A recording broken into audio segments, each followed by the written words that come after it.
शांति और शांति, ये दो चीजें ही हमारे लिए जरूरी हैं। शांति और शांति। शांति का मतलब क्षमा भाव, और उस शांति को बनाए रखने के लिए मान का अभाव, माया का अभाव, लोभ का अभाव, ये सब उसी शांति को बनाए रखने के लिए ये शांति वाले भाव हैं। अगर हम इन चारों भावों को केवल दो शब्दों में कह दें तो सारा का सारा इसमें ग्रहण हो जाएगा। आत्मा को क्या चाहिए? शांति और शांति। शांति भी आत्मा का स्वभाव है और शांति भी आत्मा का स्वभाव है। शांति को भंग करने के लिए क्रोध है, मान है, माया है, और शांति को भंग करने के लिए एकमात्र लोभ है। ये लोभ क्या करता है? शांति भंग कर देता है। आत्मा की शांति जिस भाव से आनी चाहिए वो भाव नहीं आता है, और वो अशांति का भाव आ गया तो आप तुरंत समझ सकते हो ये अशांति का कारण क्या? तो किसी ना किसी चीज का लोभ होना।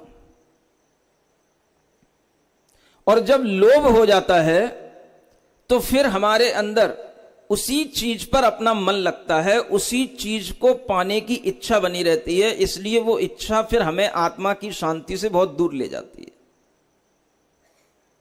जब ये इच्छा बढ़ जाती है तो इसी को आचार्य तृष्णा भी कहते हैं, और इसी तृष्णा के कारण से फिर वह इच्छा पर कभी कंट्रोल हो नहीं पाता। आत्मा की शांति हमेशा भंग रहेगी, दूर रहेगी, अगर हमारी आत्मा के अंदर लोभ कसाय का सद्भाव बना रहेगा तो। लोभ कसाय के उदय में जब तक हम लोभ का भाव करेंगे, लुप्त होने का भाव करेंगे, हमारे अंतरंग में शुचिता, पवित्रता आ नहीं सकती। जब शुचिता ही नहीं तो शांति भी नहीं। ये सब भाव एक दूसरे के साथ चल रहे हैं। मन पवित्र उन्हीं का होता है जिनका मन शांत होता है। जिनके मन में अशांति है, समझ लेना मन में अपवित्रता है। और अपवित्रता का कारण क्या है? तो बाहरी वस्तु से लगाव है, और वो लगाव किसके कारण से आ रहा है? तो लोभ कसाय के कारण से आ रहा है। तो अगर हम उसका भीतरी कारण समझना चाहते हैं तो आचार्य कहते हैं हमारे अंतरंग की वो जो कसाय भाव, जो हमारे अंतरंग आत्मा को पीड़ा दे रहा है, उसको अगर हम नियंत्रित करते हैं तो बाहर हमारे इस लोभ की परिणतियां शांत हो जाती हैं। इसलिए दो ही चीजें आवश्यक हैं, शांति और शांति। 4 दिन का यह धर्म अगर संक्षेप से कहा जाए तो आपके अंदर कौन से दो भाव आ जाने चाहिए? अब किसी को 4 चीजें याद भी ना रहें कि क्या क्षमा, क्या मार्दव, क्या आर्जव और क्या सोच, तो क्या याद रह जाए? शांति और शांति, बस। ये दोनों बहनें हैं। जहां शांति होगी वहां शांति भी होगी, और जहां शांति होगी वहां शांति भी होगी।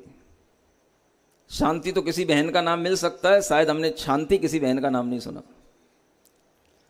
अब कोई बहनों के नाम हो ना हो, लेकिन ये दोनों बहनें अपनी आत्मा में प्रतिष्ठित कर लो, और ये दोनों बहनें अगर अपनी अंदर रहेंगी, शांति और शांति, तो आत्मा के लिए कभी दुर्गति होने का कोई कारण रहेगा ही नहीं।